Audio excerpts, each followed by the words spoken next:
អត់ទេតោះអញ្ចឹងនឹងឯសួស្តីទាំងអស់គ្នាស្វាគមន៍មកកាន់ Moon Crypto FX អញ្ចឹងថ្ងៃនេះដូចអ្វីដែលបាននិយាយគឺជាថ្ងៃជោគថ្ងៃជ័យថ្ងៃសិរីសួស្តីថ្ងៃ Nan Farm ហើយក៏ជាថ្ងៃដែលយើង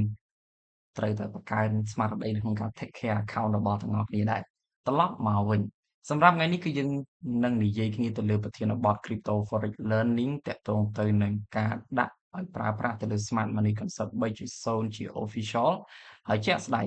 មុននឹងយើងនិយាយឲ្យស៊ីជម្រៅតាក់ទងទៅនឹង Smart Money Concept 3.0ខ្ញុំសូមintroduction ទាំងអស់គ្នាតិចតួចតាក់ទងទៅនឹង Moon Community យើងបន្តិចតាក់ទងទៅនឹង Moon Community បច្ចុប្បន្នគឺយើងបែងចែកចេញជាពីរគឺទី1តាក់ទងទៅនឹង Moon Financial Team ហើយទី2គឺតាក់ទងទៅនឹង Moon Education Team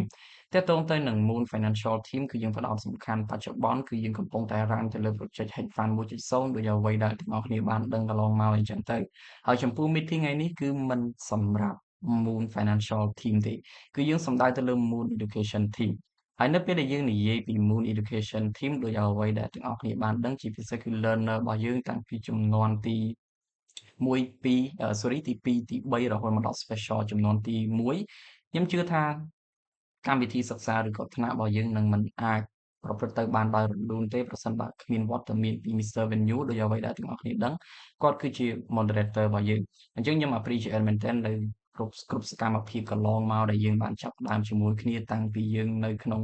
Smart Money Concept អត់មានតួរលេខសោះរហូតយើងឡើងមកដល់ Smart Money Concept 3.0ជាមួយគ្នាខ្ញុំពិតជា appreciate មែនទែនហើយសូមអរគុណម្ដងទៀតទៅកាន់ Venue សម្រាប់វត្តមាននៅក្នុងថ្ងៃនេះតោះអញ្ចឹងបច្ចុប្បន្នតាក់ទងទៅនឹង Smart Money Concept 3.0របស់យើងទាំងអស់គ្នាអាចនឹងមានសំណួរសួរថាប្រសិនបើយើងមាន Smart Money Concept 2.0ហើយសំណួរសួរថាមូលហេតុអីបានទាមទារឲ្យមាន Smart Money Concept 3.0មកអីចឹងទៅអូខេអញ្ចឹងមុននឹងឆ្លើយសំណួរនេះខ្ញុំសូមនាំទាំងអស់គ្នាត្រឡប់ទៅក្រោយកាលពីមួយឆ្នាំអាចថាមួយឆ្នាំ4ខែឬក៏មួយឆ្នាំ5ខែមុននៅពេលដែលយើងបានបញ្ចប់ទៅលើ project Smart Money Concept 2.0ជាក់ស្ដែងដូច project Smart Money Concept 2.0ដែលយើងបានដាក់ចេញឬក៏ដាក់ជា official សម្រាប់ការបង្រៀនទៅកាន់គ្នាយើងគឺទាំងអស់គ្នាដឹងហើយថាយើងមាន add on section មកកញ្ចប់ទៀតនៅពេលដែលទាំងអស់គ្នារៀនចប់ទៅតាម agenda របស់2.0ហើយយើងបានប្រាប់ទាំងអស់គ្នាថាយើងមាន20 hack ទៀតសម្រាប់ទាំងអស់គ្នាហើយជាក់ស្ដែងទាក់ទងទៅនឹង20 hack ទៀតហ្នឹងវាក៏ជា part នៅក្នុង Smart Money Concept 3.0ដែលលេចរូបរាងនៅចំពោះមុខខ្ញុំទាំងអស់គ្នាបច្ចុប្បន្នសូមនឹងដែរខ្ញុំ slow ទាំងអស់គ្នាអត់ទេអត់ទេអត់ទេច្រើនលឺទៅមែនអូខេអញ្ចឹងអាចថាពេចបញ្ហាអ៊ីនធឺណិតអធ្យាស្រ័យអញ្ចឹងខ្ញុំសូមបន្តអូខេត្រឡប់ទៅកាលពីមួយឆ្នាំ3ខែឬក៏មួយឆ្នាំ4ខែមុននៅពេលដែលយើង complete set ទៅលើ Smart Money Concept 2.0យើងបានមើលឃើញពី part មួយចំនួនដែលយើងមើលឃើញថាកន្លែងនេះវាអាចជាចំណុចដែលយើងយកបង្កើតវាទៅជា advantage សម្រាប់ការជួញដូរនៅក្នុងទីផ្សារបានប៉ុន្តែខ្ញុំក៏បានពិចារណាទៅលើការ add on section add on part sorry add on part មួយចំនួនគឺសំដៅទៅលើ objective មួយចំនួនចូលទៅក្នុង set នៃ2.0ប៉ុន្តែនៅពេលដែលយើង testing add on ចូលទៅក្នុង2.0យើងឃើញថាគ្រប់យ៉ាងគឺវាប៉ះពាល់ច្រើនមែនទែនទៅដល់ process នៃយុទ្ធសាស្ត្រដែលយើងប្រើ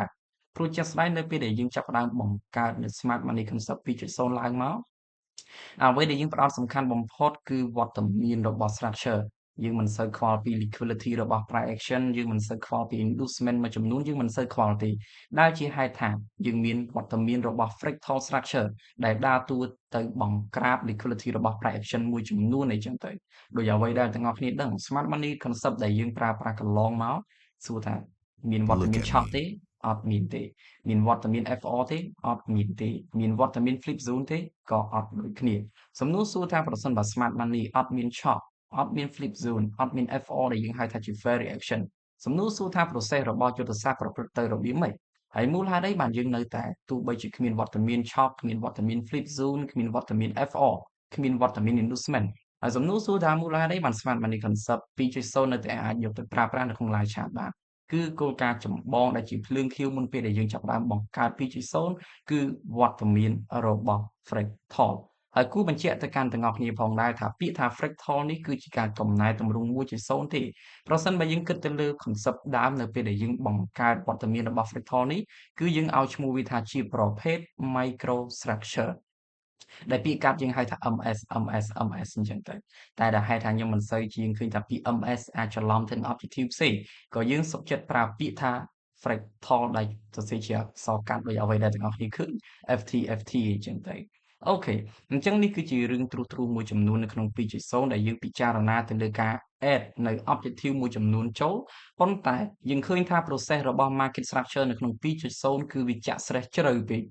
ដោយអ្វីដែលទាំងអស់គ្នាដឹង market structure អាចជះឥទ្ធិពលទៅដល់ supply demand market structure អាចជះឥទ្ធិពលទៅដល់ liquidity ហើយ market structure ទៀតសោតអាចជះឥទ្ធិពលទៅដល់ entry theory ដូចគ្នាដែលជាហេតុយើងមើលឃើញថា process របស់ market structure វាចាក់ឫសគល់ជ្រៅពេកនៅក្នុង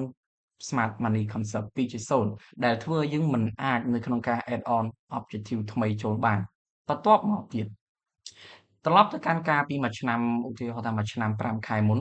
យើងបានចាប់ផ្ដើមធ្វើទៅលើ project Smart Money Concept 3.0 ជាផ្លូវការនៅពេលដែលយើងចាប់ផ្ដើមសិក្សាទៅលើ project 3.0ខ្ញុំចង់បើកមុខកញ្ចក់និយាយទៅកាន់ទាំងអស់គ្នានៅក្នុង 2.0 គឺយើងផ្ដោតសំខាន់ទៅលើការបំបែកទម្រង់នៃទីផ្សារមានន័យថាយើងប្រើប្រាស់វត្តមាន market structure ដើម្បីបង្កើតចេញជាតម្រុយសម្រាប់ការចូលទិញសម្រាប់ការចូលលក់ដែលជាហេតុថាយើងមិនសូវខ្វល់ពី liquidity មួយចំនួនអាចរាប់បញ្ចូលទៅលើប្រភេទ liquidity price action ឬក៏ liquidity trend line ឬក៏ liquidity ទាំង5ប្រភេទអីចឹងចុះគឺគ្រប់យ៉ាងយើងប្រើប្រាស់វត្តមានរបស់ market structure ដើម្បីកាត់បន្ថយសម្ពាធរបស់ liquidity អញ្ចឹងដែលជាហេតុថានៅពេលដែលយើងប្រើប្រាស់វត្តមានរបស់ structure ដើម្បីជាន់ទៅលើ liquidity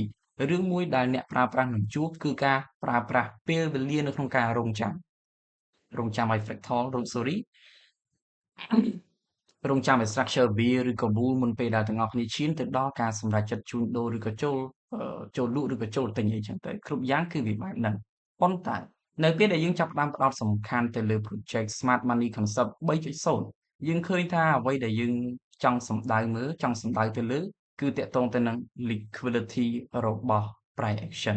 សំណួរសួរថាមូលហេតុអីបានសុកខ្ញុំទៅជាចង់ផ្ដោតសំខាន់ទៅលើ liquidity របស់ price action ទៅវិញទាំងអស់គ្នាអាចសង្កេតទៅលើ movement របស់មាសដូចជាក់ស្ដែងខ្ញុំរងថ្ងៃខ្ញុំមិនទៅលាក់ទាំងអស់គ្នាទេខ្ញុំ trade តែមាសតែមួយមុខទេទាក់ទងទៅនឹង nature movement របស់មាសការប្រសិនបើយើងធៀបកាលពី2ឆ្នាំមុនឬក៏3ឆ្នាំមុនយើងឃើញថា movement របស់មាសទាក់ទងទៅនឹង nature movement មានបំរែបំរួលមួយចំនួនដែលគួរឲ្យកត់សម្គាល់មែនទែនដែលជាហេតុថាប្រសិនបើយើងនិយាយកាលពីមួយឆ្នាំជាងមុនយើងប្រើប្រាស់តែ market structure គ្រប់យ៉ាងគឺ possible មែនទែនមានន័យថារឿងខ្លះវាហួសពីការរំពឹងទុករបស់យើងទៀតក៏មានដែរខ្ញុំសូមនិយាយបែបនេះអធិស្ឋានផងប៉ុន្តែតើតើទៅនឹង nature movement មាសបច្ចុប្បន្ននៅក្នុងឆ្នាំ2025យើងឃើញមានបំរែបំរួលមួយចំនួនគួរឲ្យកត់សម្គាល់មែនទែនគឺតើតើទៅនឹង liquidity របស់ price action មកដល់កន្លែងនេះខ្ញុំសូមបើកមុខកញ្ចក់និយាយទៅកាន់ទាំងអស់គ្នាបន្តិចតើតើទៅនឹងប្រភេទនៃ liquidity នៅក្នុង smart money concept 3.0យើងបានហែកវាចេញជាពីរមួយជាប្រភេទ liquidity របស់ swing មួយទៀតជាប្រភេទ liquidity របស់ price action ដែលជាហេតុថានៅក្នុង smart money concept 3.0យើងផ្ដោតសំខាន់ទៅលើ liquidity របស់ price action ជាង liquidity របស់ swing ដោយហេតុថា liquidity របស់ swing គឺទាំងអស់ learner របស់យើងគាត់បានសិក្សាហើយតើតើទៅនឹង smart money concept 2.0អញ្ចឹងនៅក្នុង 2.0 អ្វីដែលយើងនិយាយគ្នាគឺតាក់ទងទៅនឹង liquidity របស់ swing ចំណុចដែលមិនទាន់និយាយគ្នាគឺតាក់ទងទៅនឹង liquidity របស់ price action ហើយមួយវិញទៀតតាក់ទងទៅនឹងប្រភេទ liquidity របស់ price action យើងឃើញថាប្រព័ន្ធសម័យការរបស់ price action គឺស្មុគស្មាញមែនទែនពេលខ្លះយើងប្រើតាម frame កាន់តែតូចយើងឃើញថាប្រព័ន្ធសម័យការរបស់ price action កាន់តែចាក់គល់ខ្លាំងមែនទែនមានន័យថាប្រសិនបើយើងចង់សិក្សាតាក់ទងទៅនឹង liquidity របស់ price action វាទាមទារឲ្យយើងដែលជាអ្នកប្រើប្រាស់មានការស្វែងយល់ឲ្យស៊ីជម្រៅតាក់ទងទៅនឹង objective ដែលយើងប្រើតាក់ទងទៅនឹង function ដែលទាំងអស់គ្នាមានដោយហេតុថានៅពេលដែលយើងនិយាយពី liquidity របស់ price action វាពាក់ព័ន្ធច្រើនមែនទែនតាំងពីការ sweep ជាលក្ខណៈ candle by candle តាំងពី supply demand mitigation ក្រោមរូបភាព trend line liquidity របស់ price action សុទ្ធសឹងតែជា liquidity របស់ price action ទាំងអស់ទាក់ទងទៅនឹងប្រភេទនៃ liquidity ទាំងពីរមួយជាប្រភេទ liquidity របស់ swing មួយទៀតជាប្រភេទ liquidity របស់ price action នៅពេលដែលយើងនិយាយពីប្រភេទនៃ liquidity របស់ swing ក៏វាមានបង្កប់អត្ថន័យ liquidity របស់ price action ដែរគ្រាន់តែថាយើងប្រើប្រាស់ swing ដើម្បីជាន់ទៅលើ liquidity របស់ price action ប៉ុន្តែនៅពេលដែលយើងនិយាយពី liquidity របស់ price action ប្រសិនបើទាំងអស់គ្នាចង់ស្វែងយល់ពី price action ដោយស៊ីជម្រៅលុះត្រាតែទាំងអស់គ្នាមាន objective ដើម្បីប្រើសម្រាប់កំណត់សម្គាល់ទៅលើ price action ព្រោះជាក់ស្ដែងយើងឃើញពីមួយ candle ពេលខ្លះយើងអាចមើល chart មើលមាសទាក់ទងទៅនឹង movement អាទិត្យនេះបាទយើងឃើញថា movement របស់មាសពេលខ្លះគឺស្មុគស្មាញមែនទែនតាំងពីថ្ងៃច័ន្ទអង្គារពុធប្រហ័សយើងឃើញថា movement ប្រភេទនេះសំណួរសួរថាស្រួល trade ឬក៏ពិបាក trade ច្បាស់ណាស់វាមានភាពពិបាកត្រង់នឹងហើយប្រសិនបើយើងសិក្សាឲ្យស៊ីជម្រៅរូបភាពមួយចំនួនសឹងតែ 75% ហើយគឺតាក់ទងទៅនឹងប្រភេទនៃ liquidity របស់ price action ដែលជាហេតុថាបច្ចុប្បន្នអាចថាជារឿងល្អដែរដែលយើងទទួលបាន movement បែបហ្នឹងហើយយើងក៏បានបញ្ចប់ទៅលើ project Smart Money Concept 3.0 អញ្ចឹងខ្ញុំអាចចែករំលែកទូទៅកាន់ទាំងអស់គ្នាប៉ុណ្ណឹងទី1តាក់ទងទៅនឹង Smart Money Concept 2.0 យើងផ្ដោតសំខាន់ទៅលើ structure មានន័យថា structure គឺធ្វើការខ្លាំងនៅក្នុង process នៃយុទ្ធសាស្ត្រទាំងមូលរីឯ Smart Money Concept 3.0 គឺយើងផ្ដោតសំខាន់ទៅលើ liquidity របស់ price action ជំនួសឲ្យ structure ប៉ុន្តែខ្ញុំនិយាយនេះមិនមែនមានន័យថាអញ្ចឹងមានន័យថា market structure វាលែងខ្លាំងដូចមុនឬក៏យ៉ាងម៉េច No វាមានលក្ខខណ្ឌរបស់វាព្រោះជាក់ស្ដែងនៅពេលដែលយើងចាប់ផ្ដើមចងនៅ 3.0 យើងចាប់ផ្ដើមគិតមែនទែនព្រោះអ្វីដែលយើងខ្លាចថាវាបាត់ពី concept ដើមនៅក្នុងលក្ខខណ្ឌនេះអាចថាយើងបន្ថយមានន័យថាយើងបន្ថយ work scope របស់ market structure យកវាទៅបន្ថែមនៅក្នុង part ទី3ដែលនិយាយពី liquidity ទៅវិញតោះអូខេអញ្ចឹងយើងចូលមកមើលកំណែទម្រង់មួយចំនួនដែលយើងបានផ្លាស់ប្ដូរនៅក្នុង Smart Money Concept 3.0 ទាំងអស់គ្នាទី1ទាក់ទងទៅនឹងកំណែទម្រង់ទៅលើ market structure យើងនៅតែរក្សា boss iBoss fractal ដដែលប៉ុន្តែពាក្យមួយដែលទាំងអស់គ្នាលែងឃើញនៅក្នុង Smart Money Concept 2.0 ទាំងអស់គ្នាតែងតែប្រើពាក្យថា strong swing strong high strong low internal strong high internal strong low អីចឹងទៅអូខេអញ្ចឹងខ្ញុំអាចបញ្ជាក់ទៅកាន់ទាំងអស់គ្នាបានថានៅក្នុង Smart Money Concept 3.0 គឺលែងមានពាក្យថា strong នេះទៀតហើយមិនថា strong high មិនថា strong low មិនថា internal strong high ឬក៏ internal strong low ទេគឺលែងមានពាក្យនេះទៀតហើយសំណួរសួរថាប្រសិនបើលែងមានពាក្យថា strong សំណួរសួរថាយើងជំនួសមកវិញបើអីតើតទៅនឹង boss គឺយើងប្រើពាក្យថា EST គឺសំដៅទៅលើ internal stop hand តើតទៅនឹង iBoss ដែលយើងធ្លាប់តែហៅថា internal strong high internal strong low នឹងត្រូវជំនួសដោយពាក្យថា IST គឺសំដៅទៅលើ internal stop hand រីឯ fractal high និង fractal low ក៏យើងជំនួសដោយ IST ដូចគ្នាហើយទាំងអស់គ្នាអាចឆ្ងល់ថាចុះហ្មង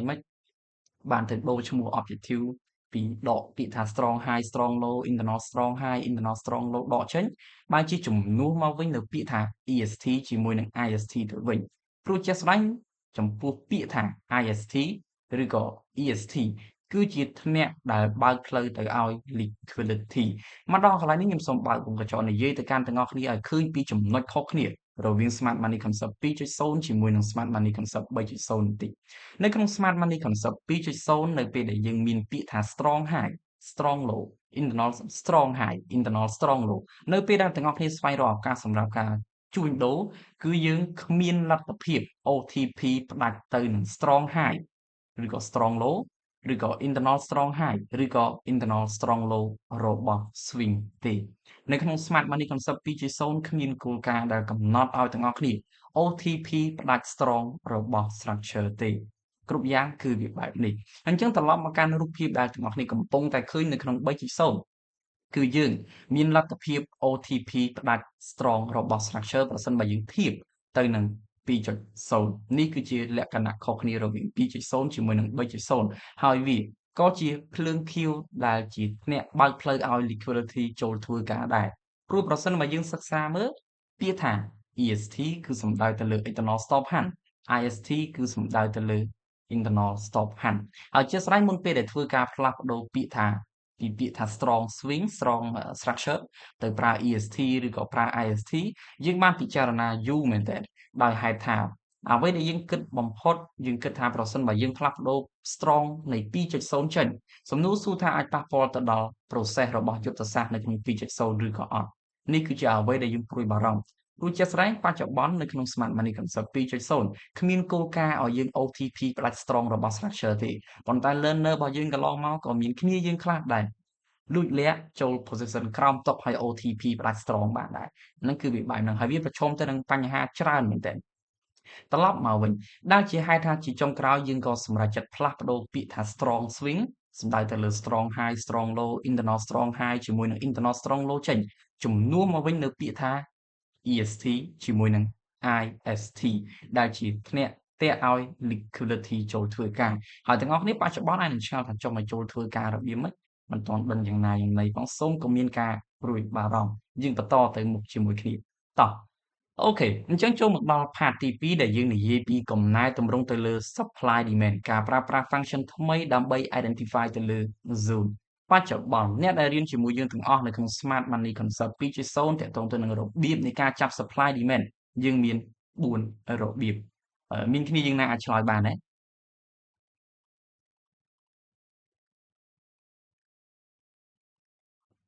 ចុះឮខ្ញុំនិយាយទាំងអស់គ្នាមានលឺចាលឺបាទ ចាប់បាន4របៀបទី1ជាលក្ខណៈ rank ហើយមួយទៀតលក្ខណៈinside bar pivot ហើយហ្នឹងហើយបង pivot ហើយមួយទៀតលក្ខណៈ candle ហើយមួយទៀតលក្ខណៈ breakout អូខេអរគុណច្រើនបងទីលេងជាមួយបងពៅសម្រាប់ការចែករំលែកនៅក្នុង Smart Money Concept 2.0 របៀបនៃការចាប់ supply demand យើងបែងចែកចេញជា4ទី1ប្រភេទ rank ទី2ប្រភេទ pivot ទី3ប្រភេទ candle ទី4គឺសំដៅទៅលើប្រភេទ fractal ការចាប់ទាំង4វានៅតែសំខាន់ប៉ុន្តែនៅពេលដែលយើងធ្វើការ upgrade ឬក៏យើងធ្វើការកែតម្រូវទៅលើ Smart Money Concept 3.0 យើងមើលឃើញថា function ទាំង4គឺធ្វើការមិនទាន់គ្រប់គ្រាន់ទេអ្វីដែលទាំងអស់គ្នាដឹងនៅពេលដែលមានការបែកនៃ structure មិនថាបែក structure bull ឬក៏ bear ទេទាំងអស់គ្នាតែងតែទទួលបាន strong supply ឬមួយក៏ strong demand ចំណុចបញ្ហានៅកន្លែងហ្នឹងអញ្ចឹងនៅក្នុង Smart Money Concept 3.0 យើងមាន function ថ្មីដើម្បីចាប់ទៅលើ supply demand មានន័យថាយើងទទួលបាន strong supply strong demand ដូចគ្នាប៉ុន្តែយើងមាន objective មួយទៀតឬក៏យើងមាន function មួយទៀតដើម្បីទៅ verify zone នឹងថាវាជា strong ឬក៏មិន strong យើងមានលក្ខខណ្ឌដើម្បីឲ្យយើងងាយស្រួលនៅក្នុងការ identify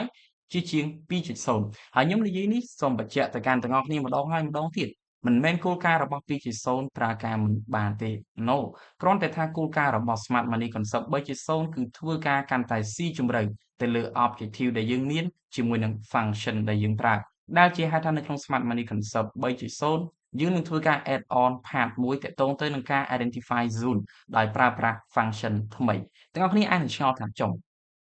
ហើយប្រើប្រាស់ function របៀបម៉េចអូខេទាំងអស់គ្នាទុកសំណួរសិនយើងបន្តទៅមុខជាមួយគ្នាចូលមកដល់ part ទី3នៃ Smart Money Concept 3.0ទាក់ទងទៅនឹងកំណែទម្រង់ទៅលើ liquidity ដែលជាការផ្លាស់ប្ដូរដ៏ធំមួយនៅក្នុង Smart Money Concept របស់យើងកន្លងមកប្រសិនបើយើងសិក្សាមើលនៅពេលដែលយើងផ្លាស់ប្ដូរពាក្យថា IST ទៅ EST យើងបង្កើតទាំង function ថ្មីដើម្បី identify ទៅលើ zone នៅកន្លែងនេះសំណួរសួរថាបញ្ហាចងនៅកន្លែងណាមូលហេតុអីបានសុកយើងទៅបង្កើត function ថ្មីបានជាសុកយើងទៅផ្លាស់ប្ដូរ strong របស់ structure ជំនួសមកពាក្យថា EST ជាមួយនឹង IST គឺយើងចាប់ផ្ដើមឃើញនៅបញ្ហានៅពេលដែលយើងបានបង្កើតវត្តមានរបស់ CFP CFR DSTR ជាមួយនឹង DRL សំណួរសួរថាទាក់ទងទៅនឹង objective នៅកន្លែងហ្នឹងវាធ្វើការរបៀបនេះអូខេអញ្ចឹងខ្ញុំសូមបញ្យល់ទាំងអស់គ្នាត្រួសនៅពេលដែលយើងនិយាយពី CFP ឬក៏ CFR គឺសំដៅទៅលើ confirmation price ជាមួយនឹង confirmation rank ពីរហ្នឹងគឺតែមួយទេមានន័យថាមួយសំដៅ CFP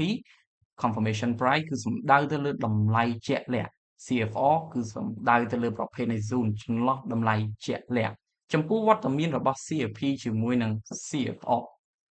សំណួរសួរថាយើងប្រើប្រាស់នៅពេលណានៅក្នុង Smart Money Concept 2.0ខ្ញុំសូមទាញពី 2.0 យកមកបកស្រាយជូនទៅកាន់ទាំងអស់គ្នាទាំងអស់គ្នាអាចនឹងមានបញ្ហានៅពេលដែលទាំងអស់គ្នាចូល position ដោយ zone របស់ទាំងអស់គ្នាជាប្រភេទ liquidity ទាំង5ប្រភេទមានដែលចាប់អារម្មណ៍ទេថា 2.0 ចូល position គឺភាគច្រើនយើងឃើញថាផ្សារបង្កើតរូបភាពនៃ liquidity ទាំង5ប្រភេទឲ្យយើងនៅក្នុងការចូលលក់ឬក៏ចូលទិញអីចឹងទៅមានចាប់អារម្មណ៍បាទដងមកកាលអូខេយើងដល់ចំណុចត្រូវនិយាយគ្នាហើយព្រោះតែយើងឃើញថានៅពេលដែលនៅក្នុង 2.0 នៅពេលដែលយើងភ្លើង Q ពី15នាទីដែលជា middle time frame របស់យើងចូលទៅក្នុង low time frame ដើម្បីស្វែងរកឱកាសសម្រាប់ការចូលលក់ឬក៏ចូលទិញក្រោមរូបភាពណាមួយអីចឹងទៅហើយយើងឃើញថា zone ដែលយើងចូលភាគច្រើន10 position គឺ8 position ហើយដែលយើងចូល position នៅតំបន់ liquidity zone ហើយខ្ញុំសូមនិយាយថាការចូលផ្សារនៅតំបន់ liquidity zone វាមិនមែនជាកំហុសទេខ្ញុំបញ្ជាក់ទៅកាន់ទាំងអស់គ្នាប៉ុន្តែយើងមើលឃើញថាប្រសិនបើយើងមានវិធី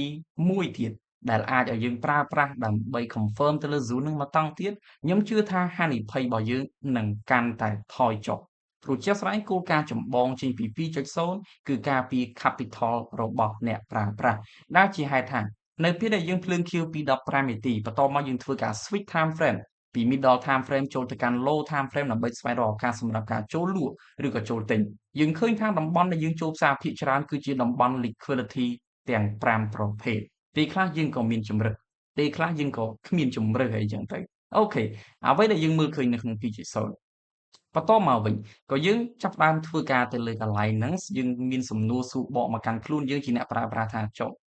កន្លែងនេះប្រសិនបើមើលវាហានិភ័យប៉ុន្តែបើសិនជាសួរថា profit អត់យេវា profit វាមានលក្ខខណ្ឌ profit វាមានលក្ខខណ្ឌដែលយើងប្រើប្រាស់ទៅ SL អីចឹងទៅក៏យើងចាប់ផ្ដើមធ្វើការទៅលើ project មួយហ្នឹងដែលយើងចង់ដឹងថាប្រសិនបើយើងរកឃើញ objective ថ្មីឬក៏ function ណាមួយដើម្បី confirm ទៅលើ liquidity zone ទាំង5ប្រភេទហ្នឹងខ្ញុំជឿថាឱកាសនៃការចូល position វាកាន់តែមានន័យថាហានិភ័យវាកាន់តែថយចុះសម្រាប់អ្នកប្រើប្រាស់ហើយដូចអ្វីដែលទាំងអស់គ្នាដឹងទៀតសោតចំពោះការ confirm liquidity sweep នៅក្នុង smart money concept 2.0 យើងប្រើប្រាស់វត្តមានរបស់ structure ប៉ុន្តែសំណួរសួរថាប្រសិនក្នុងលក្ខខណ្ឌថាផ្សារគ្មានវត្តមានរបស់ structure យើងប្រើប្រាស់អ្វីដើម្បី confirm ទៅលើ zone ហ្នឹងហើយសំណួរសួរថាយើងជាអ្នកប្រើប្រាស់ធ្វើការសម្រេចចិត្តរបៀបម៉េចចូលឬក៏មិនចូលត្រង់នឹងហើយវត្តមានរបស់ CFP និង CFR នឹងជួយទាំងអស់គ្នាធ្វើការទៅលើការ confirm ជាប្រភេទ liquidity zone ទាំង5ប្រភេទជាមួយនឹងការប្រើប្រាស់ដើម្បី confirm ទៅលើប្រភេទនៃ zone ក្រៅ rank ស្ដាប់ឲ្យតន់ zone ក្រៅ rank វត្តមានរបស់ CFP នេះហើយដែលជាហេតុថាធ្វើឲ្យយើងបង្កើតចេញនៅ function ថ្មីដើម្បី identify ទៅនឹង zone មកតទៀតឃើញអញ្ចឹងតើតើទៅនឹង function ថ្មីដែលយើងប្រើដើម្បី identify zone គឺយើងនឹងប្រើប្រាស់ objective CFP ជាមួយនឹង CFR ដើម្បី confirm ទៅលើ supply ឬមួយក៏ demand ហ្នឹងថាវាជាប្រភេទ supply demand របៀបម៉េចទុកចិត្តបានឬក៏ទុកចិត្តមិនបានតន់បាទយល់តើទៅនឹង CFP មួយអីតោះចូលមកកាន់ DSTR ម្ដងពាក្យពេញរបស់ DSTR គឺជាប្រភេទ data structure ហើយទាំងអស់គ្នាអាចនឹងឆ្ងល់ថាចុះមិនបើកក្បាលមក data structure អីចឹងទៅអូខេមកដល់កន្លែងនេះខ្ញុំសូមបើកមុខកញ្ចក់និយាយដែរតិចទាំងអស់គ្នាឃើញហើយទៅ search YouTube តាក់ទងទៅនឹង CFP CFR DSTR DLL នេះគឺអត់មានទេខ្ញុំបញ្ជាក់ទៅកាន់ទាំងអស់គ្នាហើយគឺជា objective ដែលយើងបង្កើតឡើងចេញពី Smart Money Concept 2.0 ដោយយកវាមកដាក់នៅក្នុង Smart Money Concept 3.0 អូខេតើតើទៅនឹងពាក្យថា DSTR Data Structure សំណួរសួរថា Data Structure របៀបម៉េចទាំងអស់គ្នាដែលចាប់អារម្មណ៍ថានៅក្នុង Smart Money Concept 2.0 ពេលខ្លះទាំងអស់គ្នាគ្មានឱកាសនៅក្នុងការចូលលក់ឬក៏ចូលទិញនៅពេលដែលតម្លៃឡើងទៅប៉ះទៅនឹង strong supply របស់ Very Swing ទេដែលចាប់អារម្មណ៍យើងគ្មានឱកាសចូលទិញនៅពេលដែលតម្លៃឡើងទៅប៉ះទៅនឹង strong supply របស់ Very Swing ទេចាប់អារម្មណ៍អូខេគ្នាយើងផ្សេងបាទអូខេបាទដែរតោះអញ្ចឹងបញ្ហាទាំងអស់នេះនៅពេលដែលយើង identify structure ណាមួយជា dead structure មានន័យថាយើងមានលទ្ធភាពនៅក្នុងការ OTP ផ្ដាច់ strong របស់ structure ខ្ញុំសូមប្រើពាក្យថា strong ដោយសារតែទាំងអស់គ្នាអាចថាទាំងអស់គ្នាងាយយល់ជាងប្រសិនបើយើងប្រើពាក្យថា IST ឬក៏ EST ទាំងអស់គ្នាអាចនឹងមានការច្របូកច្របល់អញ្ចឹងតើតើទៅនឹងវត្តមានរបស់ DSTR គឺយើងមានលទ្ធភាព OTP ដាច់ strong របស់ structure សំណួរសួរថាចុះមកយើងអញ្ចឹងប្រសិនបើយើងមាន objective DSTR អញ្ចឹងយើងយកវាទៅប្រើនៅគ្រប់ structure មកទៅ No យើងមានវិធីដើម្បីឆែកថា structure មួយហ្នឹងជាប្រភេទ dead structure ឬក៏មិនមែនជា dead structure គឺយើងមាន objective ដើម្បី confirm ហើយមួយវិញទៀតតើតងទៅនឹង theory ដែលយើងបង្កើតឡើងដើម្បី identify ទៅលើ structure ណាមួយថាជា dead structure ឬក៏មិនមែនជា dead structure គឺយើងមាន4 theory ដើម្បី identify អញ្ចឹងប្រសិនបើសិក្សាមើលខ្ញុំសូមបើកមុខកញ្ចក់និយាយទៅទាំងអស់គ្នាបន្តិចតើតងទៅនឹង dead structure ជាមួយនឹង liquidity structure ប្រសិនបើសិក្សាមើលអ្វីដែលយើងចាប់ផ្ដើមបង្កើតឡើងរូបភាពនៃ dead structure គឺចេញមកពី liquidity structure ដែលយើងឲ្យឈ្មោះកាត់ថាជាប្រភេទ LSTR ហើយសំណួរសួរថាប្រសិនបើមាន liquidity structure ហើយ dead structure យើងយកមកធ្វើអីនៅពេលខ្លះខ្ញុំសូមនិយាយពី process នៅពេលដែលយើងចាប់ផ្ដើមបង្កើត dead structure បន្តិចព្រោះចាស់ស្ដែង project របស់ dead structure នេះគឺធំមែនទែនប្រសិនបើនិយាយវាតូចទេប៉ុន្តែធំរបៀបម៉េចនៅពេលដែលយើងស្ថិតនៅក្នុងដំណាក់កាលនៃការ testing នៅក្នុង replay chart នៅដល់កន្លែងមួយអាចថាពេលដូចជាពេលម៉ោងខ្ទង់2យប់អាចថា2ឬក៏3យប់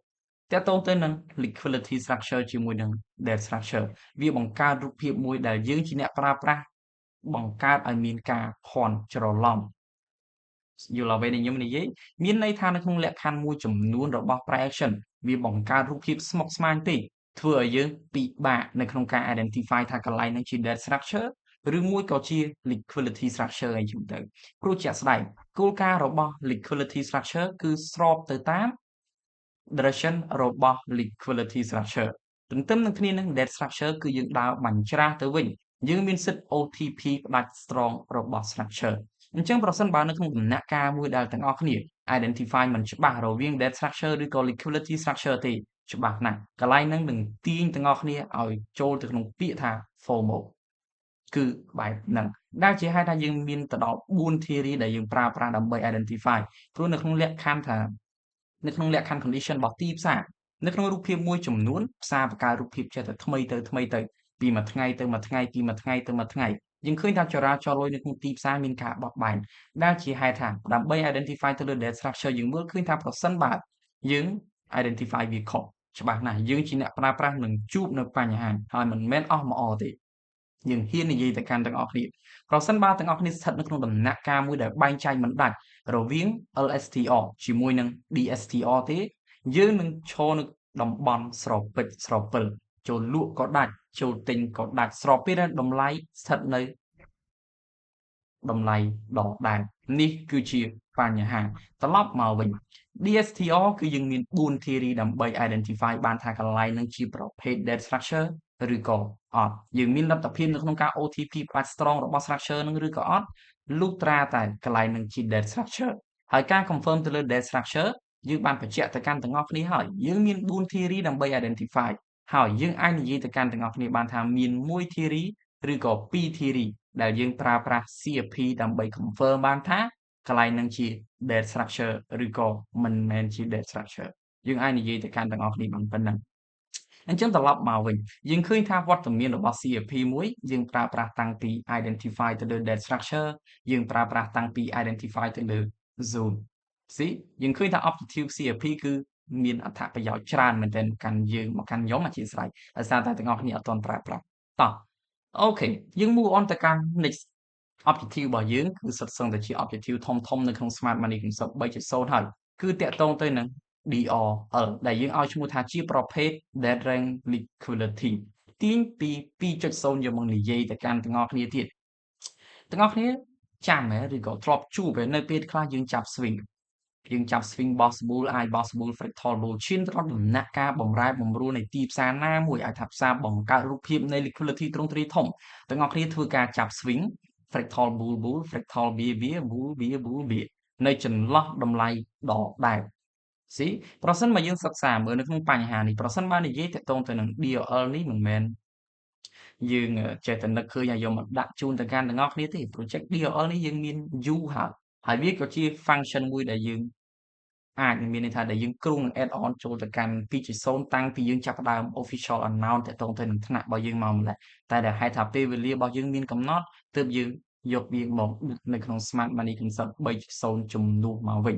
តាក់ទងទៅនឹងពាក្យថា DRL គឺសំដៅទៅលើ Dead Range Liquidity នៅពេលដែលផ្សារបង្កើតរូបភាពស្មុគស្មាញនៃ structure មានន័យថា structure គឺ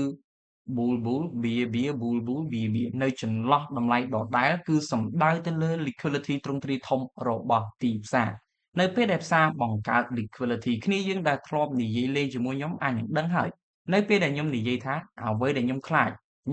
ថាផ្សារបង្កើតរូបភាព liquidity ហើយប៉ះពាល់ទៅដល់ direction របស់ structure នេះគឺជាអ្វីដែលខ្ញុំធ្លាប់និយាយទៅកាន់ទាំងអស់គ្នាត្រង់នឹងហើយដែលជាហេតុថាវត្តមានរបស់ direct liquidity នឹងចូលខ្លួនមកធ្វើការមានន័យថាឧទាហរណ៍យើងឃើញចន្លោះតម្លៃណាមួយ structure bull bull bull bia bia bia bull bia bull bia អញ្ចឹងទៅនៅចន្លោះតម្លៃដដែលនៅក្នុងលក្ខខណ្ឌបែបហ្នឹងប្រសិនបើ condition របស់ទីផ្សារដើរនៅក្នុងលក្ខខណ្ឌបែបហ្នឹងទាំងអស់គ្នាមានសិទ្ធិសម្រាប់ការមិនប្រើប្រាស់វត្តមានរបស់ market structure មិនប្រើប្រាស់ប៉ុន្តែសំណួរសួរថាប្រសិនបើយើងអត់ប្រើប្រាស់ structure យើងជួញដូររបៀបម៉េចគឺយើងប្រើប្រាស់វត្តមាននៃ DRL គឺសំដៅទៅលើ direct liquidity ជំនួសមកវិញនៅពេលដែលផ្សារបង្កើត liquidity សំណួរសួរថាមូលហេតុអីបានខ្ញុំ recommend ទាំងអស់គ្នាថាបាច់ចាប់ទេកន្លែងហ្នឹងដោយសារតែផ្សារបង្កើត liquidity ដោយសារតែហេតុអីមានន័យថាប្រសិនបើផ្សារកំពុងតែបង្កើតរូបភាពនៃ liquidity ហើយទាំងអស់គ្នាចូលខ្លួនទៅធ្វើការ identify direction របស់ទីផ្សារប្រសិនបើនិយាយឲ្យស្រួលស្ដាប់ផ្សារកំពុងតែបង្កើត liquidity ហើយប៉ះពាល់ទៅដល់ direction របស់ structure នៅពេលដែលផ្សារបង្កើត liquidity ហើយប៉ះពាល់ទៅដល់ direction របស់ structure មានន័យថា structure របស់យើងគឺប្រឈមទៅនឹងការប្រើប្រាស់មិនកើតព្រោះអ្វីដែលខ្ញុំខ្លាចថាទាំងអស់គ្នាចាប់ fractal យើងនិយាយតែ fractal ទៅបានហើយដោយសារតែ fractal គឺជា structure ដែលតូចជាងគេនៅក្នុង time frame 15នាទីនៅពេលដែល fractal វាបន្តមកចេញទៅ bull ហើយមក វិញ ហើយទៅ bull វិញឧទាហរណ៍ទាំងអស់គ្នាស្វែងរកឱកាសសម្រាប់ការទិញប៉ុន្តែនៅពេលដែល fractal bull ហើយទាំងអស់គ្នាទទួលបាន strong demand របស់ bullish fractal ហើយទាំងអស់គ្នា switch ទៅ low time frame ដើម្បី confirm ហើយចូលទៅវានៅតែ SL រូបភាពមួយចំនួននៅពេលដែលផ្សារបង្កើត liquidity ហើយជះឥទ្ធិពលទៅដល់ការបំបែកទម្រង់នៃទីផ្សារវាប្រឈមទៅនឹង structure របស់យើង direction ដែលយើងទទួលបានពី market structure គឺប្រើប្រាស់មិនកើតនេះគឺជាបញ្ហាដែលជាហេតុថា condition នៅក្នុង smart money concept 3.0យើងមាន objective ឬក៏យើងមាន function ថ្មីដែលយើងហៅថាជាប្រភេទ DRL ដើម្បីយកទៅប្រើប្រាស់ប្រសិនបើយើងឃើញថាផ្សារបង្កើតរូបភាពនៃ liquidity ទ្រង់ទ្រាយធំយើងអត់ចាប់ structure ទេហើយអត់ធ្វើការ update ទៅលើ swing ទេខ្ញុំជឿថាប្រសិនបើគ្នាយើងមួយចំនួនដែលធ្លាប់រៀនដែលរៀនជាមួយយើងកន្លងមកអាចនឹងធ្វើការ update swing ទៅតំបន់ណាមួយដើម្បីសល់មានន័យថាយើងធ្វើការ update swing ដើម្បីចាប់ structure ដែលនៅសល់អីចឹងទៅប៉ុន្តែតកតងទៅនឹងវត្តមានរបស់ DRL នេះយើងអត់ចាប់ structure ទេយើងគ្រាន់តែប្រើប្រាស់ប្រភេទនៃ direct liquidity ដើម្បី identify ជំនួសមកវិញនៅពេលដែលយើងប្រើប្រាស់ direct liquidity ទៅ identify ចន្លោះតម្លៃណាមួយប្រសិនបើយើងសិក្សាមើល structure ក៏យើងអត់ update ដែរដោយអ្វីដែលខ្ញុំបានបង្ហាញទៅកាន់ទាំងអស់គ្នាកន្លងមកអញ្ចឹងសំណួរសួរថាប្រសិនបើអត់មានវត្តមានរបស់ structure ទេសំណួរសួរថាប្រសិនបើយើងប្រើប្រាស់តែ DRL ដែលហៅថា direct liquidity ហ្នឹងធ្វើការជួញដូរបានឬក៏អត់ច្បាស់ណាស់គឺបានដោយយើងប្រើប្រាស់ប្រភេទនៃ CAP ជាមួយនឹងការ sweep ជាលក្ខណៈ structure ដើម្បី confirm ទៅលើ direction របស់ទីផ្សារជំនួសមកវិញយើងអត់ប្រើ structure ទេគឺយើងប្រើ DRL សំដៅទៅលើប្រភេទនៃ direct liquidity យល់អ្វីដែលខ្ញុំនិយាយទៅកាន់ទាំងអស់គ្នាយល់ហើយយល់ហើយ បាទ តោះអូខេអញ្ចឹងប្រសិនបើយើងសិក្សាមើលតាក់ទងទៅនឹងវត្តមានរបស់ CAP វាធ្វើការទាំង DSTR វាធ្វើការទាំង DRL ខ្ញុំសូមនិយាយបកទៅក្រោយបន្តិចតាក់ទងទៅនឹង DSTR សំណួរសួរថា DSTR តាក់ទងអីទៅនឹង market structure នៅក្នុងរូបភាពនេះប្រសិនបើយើងមើលពាក្យថា EST គឺសំដៅទៅលើ external stop hand IST គឺសំដៅទៅលើ internal stop hand មួយ external មួយ internal អញ្ចឹងប្រសិនបើ structure ណាមួយដែលយើង identify ឃើញថាវាជាប្រភេទ DSTR យើងមានសិទ្ធិ OTP ផ្ដាច់ strong របស់ structure ដោយហេតុថាគោលការណ៍នៅក្នុង Smart Money Concept 3.0 គឺគ្មានទេពាក្យថា strong គឺមានតែ EST ជាមួយនឹង IST ជំនួសមកវិញត្រង់នឹងហើយយើងផ្លាស់ប្ដូរពាក្យថា strong របស់ structure ចេញជំនួសមកវិញនៅពាក្យថា EST ជាមួយនឹង IST ដើម្បីបើកភ្លើងខៀវឲ្យ DSTR ដែលជា dead structure ធ្វើការទៅលើតំបន់ហ្នឹងជំនួសមកវិញយល់ហើយ còn ấy tham mưu là đấy bạn dừng clap đó វាសាហាវពេកគ្រូចឹងបាក់តន់ chồng sao vậy thìដូចជាមិនទេតោះ អូខេអញ្ចឹងខ្ញុំសូម move on ទៅ part ចុងក្រោយដែលជាកំណែទម្រង់បញ្ចប់ទៅលើ Smart Money Concept 3.0 របស់យើងដូចអ្វីដែលទាំងអស់គ្នាដឹងនៅក្នុង Smart Money Concept 2.0 យើងមានតែ3 scenario សម្រាប់ការជួញដូរទេយើងមាន scenario ទី1យើងមាន scenario ទី2យើងមាន scenario ទី3អីចឹងទៅនៅក្នុងលក្ខខណ្ឌដែលយើងបង្កើតឡើងនៅ Smart Money Concept 3.0 យើងក៏ពិចារណាទៅលើការបង្កើត scenario ដែរសំណួរសួរថាមូលហេតុអីបានយើងទាមទារឲ្យមាន scenario ទី4ជាមួយនឹង scenario ទី5ទាំងដែល Smart Money Concept 2.0 យើងមានតែ3 scenario ទេ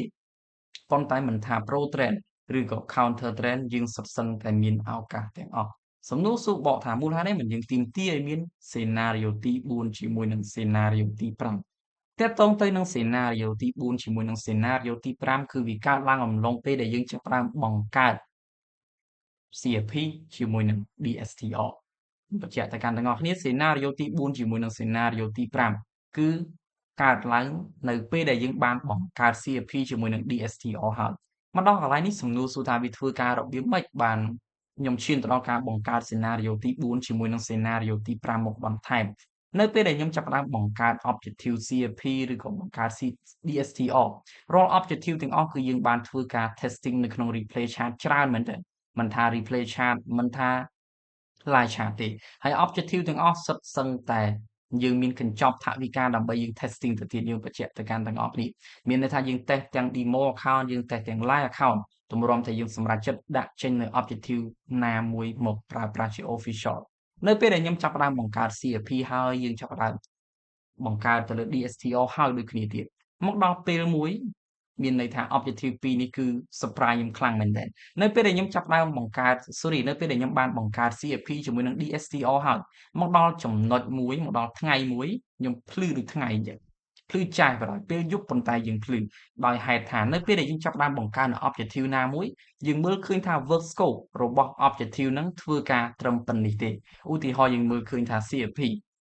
ធ្វើការត្រឹមលេខ5ទេ DSTR ធ្វើការត្រឹមលេខ5ទេប៉ុន្តែនៅពេលដែលយើងជួបនៅក្នុង condition ផ្សារណាមួយឧទាហរណ៍ពេលជាក់ស្ដែងខ្ញុំវាភ្លេចដែរយើងឃើញថាវត្តមានរបស់ objective ទាំងពីរនេះគឺធ្វើការលើសពីការរំពឹងទុករបស់ខ្ញុំទៅទៀតហើយខ្ញុំនិយាយនេះមិនមែន promote objective ទេអធិស្ឋានទៅកាន់ទាំងអស់គ្នាផងខ្ញុំគ្រាន់តែនិយាយរឿងដែលខ្ញុំបានជួបនៅពេលដែលយើងចាប់ផ្ដើម develop ទៅលើយុទ្ធសាស្ត្រយើងមើលឃើញថាវត្តមានរបស់ CFP ជាមួយនឹង DSTR គឺធ្វើការខ្លាំងមែនទែនវា surprise ខ្ញុំមែនទែនសូម្បីតែខ្ញុំជាអ្នកដែលបង្កើតខ្ញុំមិនដឹងថាវាធ្វើការដល់នឹងផងប៉ុន្តែនៅពេលដែលយើងចាប់ផ្ដើម testing ពីរនឹងបញ្ចូលគ្នាយើងឃើញថា process របស់ទីផ្សារជ្រុងនៃការមើលឃើញដែលយើងប្រើប្រាស់ដើម្បីទៅ identify ទៅលើ direction របស់ទីផ្សារយើងឃើញថាគឺជ្រៅមែនទែនដែលជាហេតុថាយើងមើលឃើញថាកន្លែងនេះវា surprise យើងដែរហើយវាមានប្រយោជន៍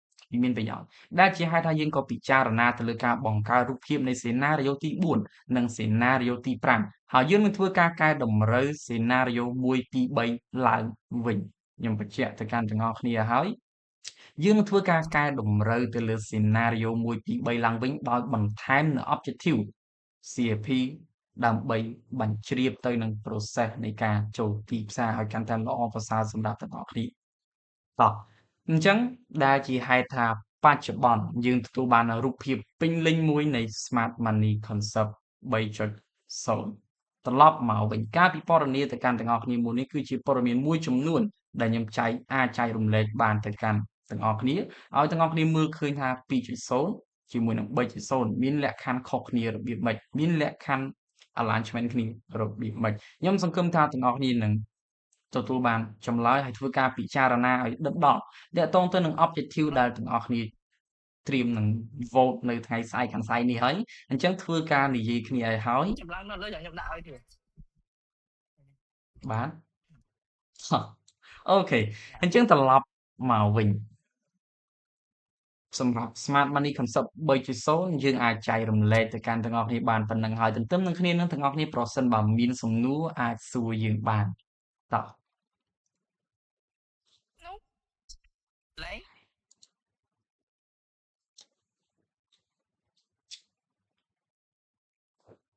ដឹកចិត្តនេះស្ដាយខ្ញុំអូនេះជា ពេញ Cô dễ mà Chả mà chuyện chả nè. Vì mà bạn nó cao vote đá đâu. តិចតិចតិចមែន Vì ទេ phong họ cái này nó đại tha thử chứ ngắn như vote mới nhưng ai phở phẻ Việt Man chúng rồi pi check so mà những biển là từ đó pi chật mùi chứ 2.1 chứ to cái thấy cái tiết với trong cao vote ấy cứ cho cháy cứ bà thôi cái rồi mình បាទអូខេអញ្ចឹងខ្ញុំអាចនិយាយទៅកាន់ទាំងអស់គ្នាបន្តិចទៀតចុះតើតងទៅនឹង objective ធំនៅក្នុង liquidity ដូចដែលទាំងអស់គ្នាបានឃើញ CFP DSTR ជាមួយនឹង DRL គឺទូលំទូលាយសម្រាប់ការប្រើប្រាស់មែនទែនមួយណាក៏ល្អសម្រាប់ទាំងអស់គ្នានៅក្នុង 2.0 ដែលយើងហ៊ាននិយាយបែបនេះមួយណាក៏ល្អដែរយើងបាន testing គ្រប់យ៉ាងយើងឃើញថា DSTR យើងហែកចេញជារូបភាពច្រើនមែនទែនសូម្បីតែ DRL ទៀតសោតក៏យើងអាចឈានទៅដល់ការបច្ចុប្បន្នយើងប្រើប្រាស់ theory ប៉ុន្តែប្រសិនបើយើងចង់បង្កើតជា model គឺកាន់តែងាយស្រួលទៅទៀតដោយសារតែយើងមាន objective តិចយើងមាន function តិចនៅក្នុង DRL theory អញ្ចឹងវាទូលំទូលាយសម្រាប់ការប្រើប្រាស់មែនទែនសូម្បីតែប្រភេទ CFP ក៏យើងអាចយកវាហែកចេញជា model បានដែរដោយបច្ចុប្បន្នវាគឺជា theory ទេមិនមែនជា model ទេខ្ញុំបញ្ជាក់ទៅកាន់ទាំងអស់គ្នាប៉ុន្តែប្រសិនបើយើងហែកចេញជា model ក៏មានភាពងាយស្រួលមកកាន់យើងជាអ្នកប្រើប្រាស់ដែរយើងមានផ្លូវដើរច្រើនមែនទែនតែតើទៅនឹង3 objective នេះគឺជា objective សំខាន់ដែលធ្វើឲ្យមានបំរែបំរួលទៅដល់ market structure បំរែបំរួលទៅដល់ supply demand ឈានទៅដល់ការបំរែបំរួលនៅក្នុង entry theory ទៅទៀតគឺការចេញមកពី3 objective ធំដូចដែលបានបង្ហាញទៅកាន់ទាំងអស់គ្នាហើយយើងអាចនិយាយទៅកាន់ទាំងអស់គ្នាបានថា3 objective នេះគឺប្រើការបានទូលំទូលាយមែនទែនបច្ចុប្បន្នទាំងអស់គ្នាអាចមិនជឿខ្ញុំប៉ុន្តែយើងរងចាំពេលដែលទាំងអស់គ្នាបានសិក្សាហើយជាងធ្វើការគិតមើលដល់ខ្លួនឯងយើងសុំអនុញ្ញាតអីច្រើនខ្លាចថាយើង promote objective វាខុសយើងទៀតតោះមានគ្នាយើងចង់ចូលរួម ចូលរួមសុំសួរមួយដែរបង អញ្ជើញ បងក្នុងនាមបងជា mentor សម្រាប់ objective ដែលបងចង់ add on ឲ្យពួកខ្ញុំបើសិនជាសម្រាប់បងវិញបងគិតថាអ្វីដែលពួកខ្ញុំគួរតែសិក្សាមុននៅពេលដែលសម្រាប់ការ add on ហ្នឹងបងបើសិនជា idea របស់បងណា បាទសំណួរនេះខ្ញុំទទួលបានដូចជា3ដងហ្នឹងរៀងពិបាកឆ្លើយមែនទែនអូខេអត់អីទេទោះបីជាពិបាកឆ្លើយរបៀបម៉េច ដែរបង បាទអរគុណ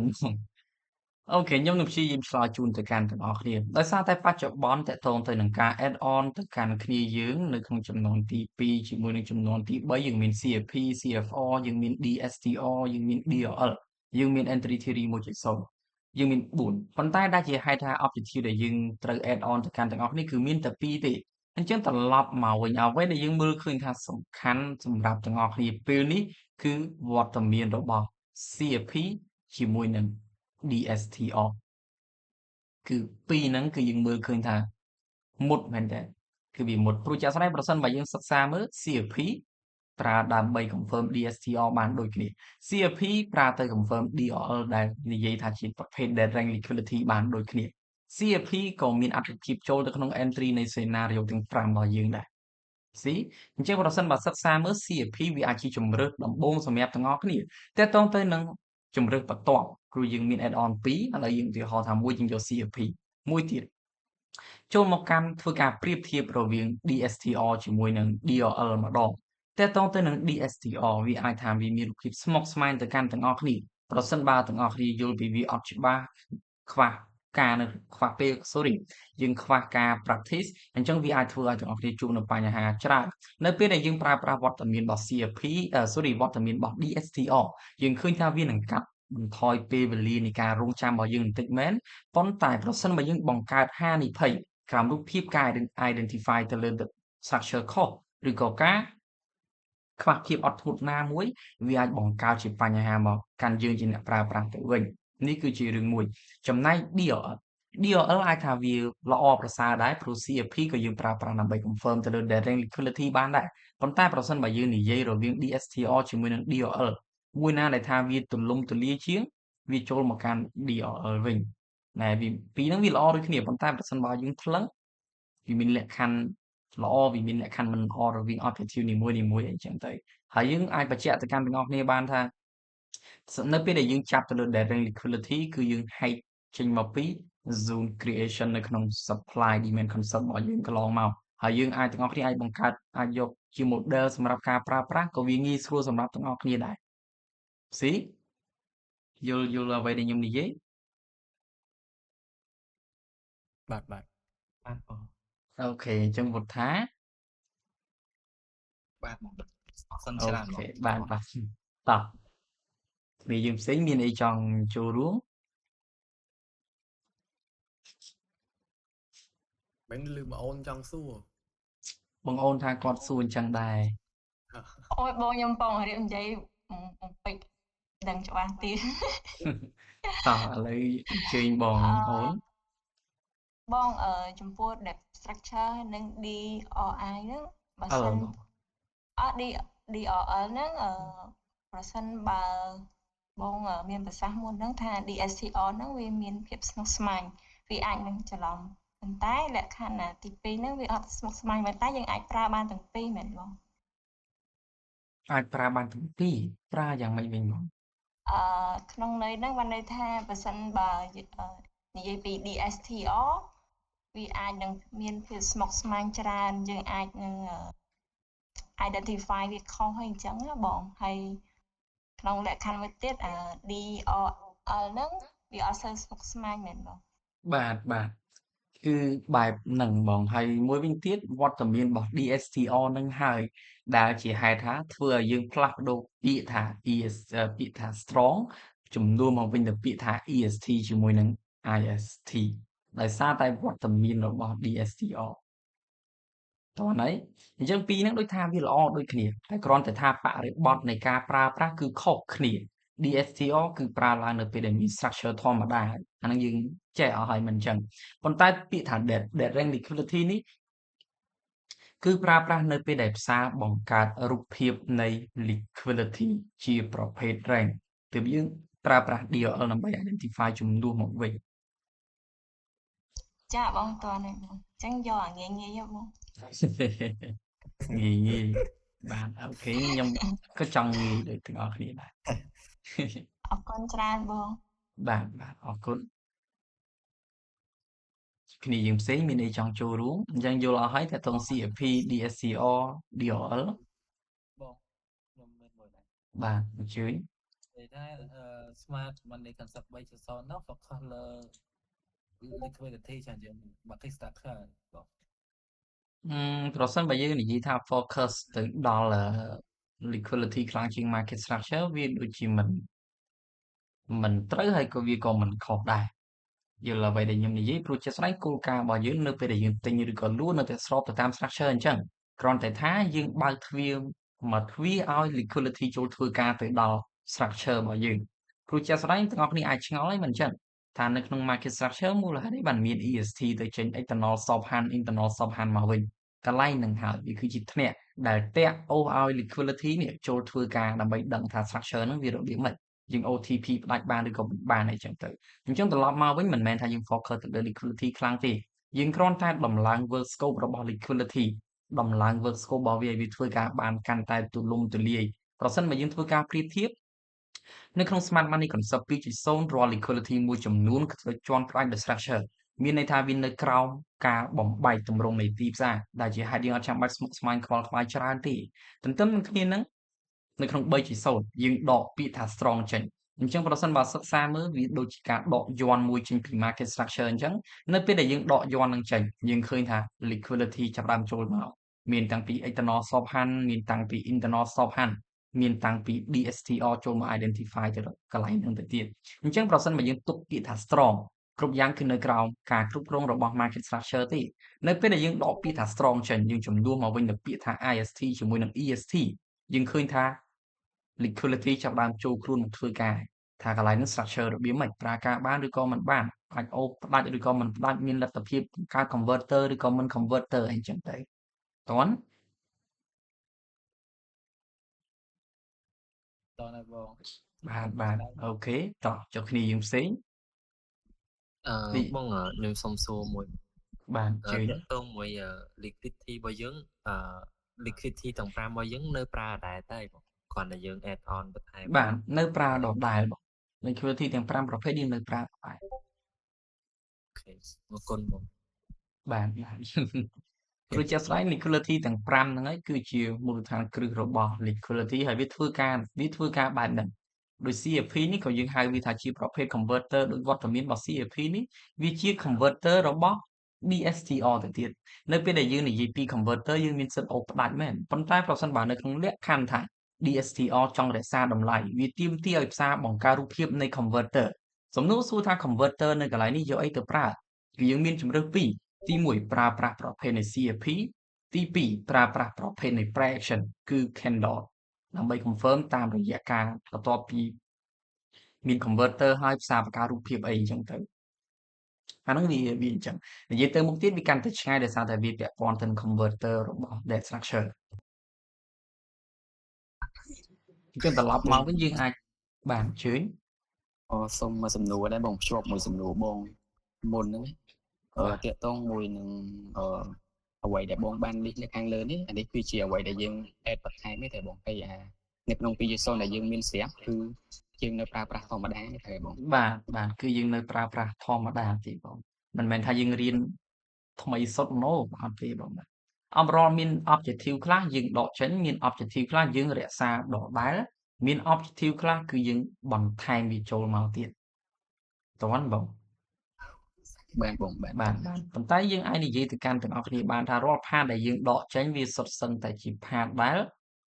អត់ប៉ះពាល់ទៅដល់ 2.0 ខ្លាំងទេព្រោះជាក់ស្ដែងនៅពេលដែលយើងធ្វើកំណែតម្រង់អ្វីដែលខ្ញុំគិតបន្ទាប់គឺគិតទៅកាន់ទាំងអស់គ្នាព្រោះជាក់ស្ដែងទាំងអស់គ្នាឈរនៅលើគោលការណ៍នៃ 2.0 អញ្ចឹងប្រសិនបើ 3.0 មានបំរែបំរួលខ្លាំងពេកខ្ញុំជឿថាទាំងអស់គ្នានឹងបាត់មូលដ្ឋានគ្រឹះនៃការប្រើប្រាស់យុទ្ធសាស្ត្រហើយអញ្ចឹងដែលជាហេតុដែលនៅពេលដែលយើងចាប់ផ្ដើមធ្វើកំណែតម្រង់ទី1យើងនៅតែរក្សាអញ្ចឹងថាយើងផ្ដោតសំខាន់ទៅលើ liquidity របស់ price action គោលការណ៍បន្ទាប់គឺយើង